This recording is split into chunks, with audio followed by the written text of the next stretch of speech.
Hello, ladies and gentlemen, and welcome to episode 9, I think, of Lotus Reads Your Posts and Other Things Out Loud. So,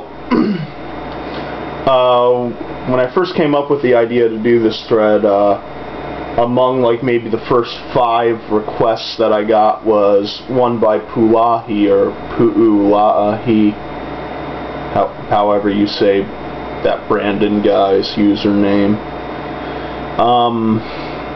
I believe the book is called Blood Meridian, at least that is what I am led to believe off of the title of the JPEG that he sent me, from which I will be reading. And yeah, Mustard, that really fucking hot chick who has a beautiful voice and looks kind of like Reba McEntire, only like 8 billion times more sexy.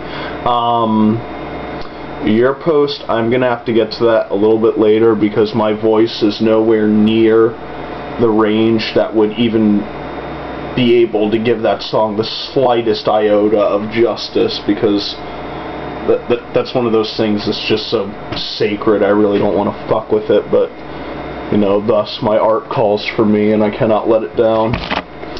Alright, well, let's begin with Mr. Brandon, aka Pulahi. We'll begin with his request.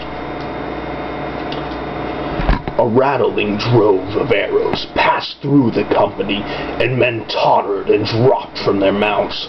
Horses were rearing and plunging, and the Mongol horde swung up along their flanks and turned and rode full upon them with lances. The company was now come to a halt, and the first shots were fired, and the gray rifle smoke rolled through the dust as the lancers breached their ranks. The kid's horse sank beneath him with a long pneumatic sigh. He had already fired his rifle, and now he sat on the ground and fumbled with his shot pouch.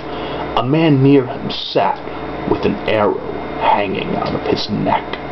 He was bent slightly, as if in prayer. The kid would have reached for the bloody hoop iron point, but then he saw that the man wore another arrow in his breast to the fletching, and he was dead. Everywhere there were horses down, men scrambling, and he saw a man who sat charging his rifle while blood ran from his ears. And he saw men with their revolvers disassembled, trying to fit the spare loaded cylinders they carried. And he saw men kneeling who tilted and clashed their shadows on the ground. And he saw men lanced and caught up by the hair and scalped standing. And he saw horses of war trample down the fallen, and a little white-faced pony with one clouded eye leaned out of the murk and snapped at him like a dog, and was gone. Among the wounded, some seemed dumb and without understanding, and some were pale through the masks of dust, and some had fouled themselves or tottered brokenly onto the spears of the savages.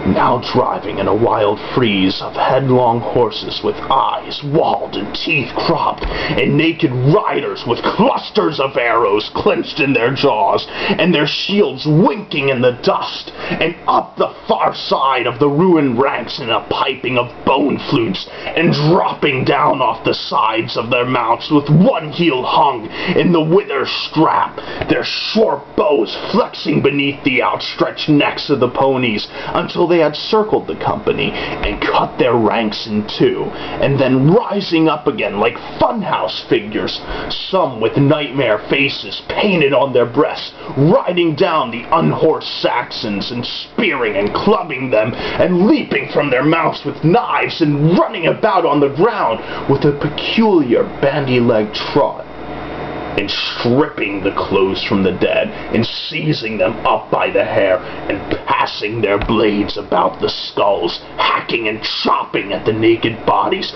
ripping off limbs, heads, gutting the strange white torsos, and holding up great handfuls of viscera, genitals. Some of the savages so slathered up with gore that they might have rolled in it like dogs, and some who fell upon the dying and sodomized them with loud cries to their fellows. And now the horses of the dead came pounding out of the smoke and dust, encircled with flapping... Redo. And dust, encircled with flapping leather and wild manes, and eyes whited with fear, like the eyes of the blind, and some were feathered with arrows, and some lanced through and stumbling and vomiting blood, as they wheeled across the killing ground and clattered from sight again. Dust stanched the wet and naked heads of the scalped, who with the fringe of hair below their wounds and tonsured to the bone now lay like maimed and naked monks in the blood-slaked dust, and everywhere the dying groaned and gibbered, and the horses lay screaming. Oh, holy fuck, that was a mouthful now, wasn't it? I gotta say, there was a shitload of run-on sentences in that. Hopefully I did a decent job. I don't know. I'm usually my own worst critic. Everything I do I think sounds like shit, looks like shit, and is going to be shit until I stop being a big giant pile of shit. Anyways, I guess that concludes this episode.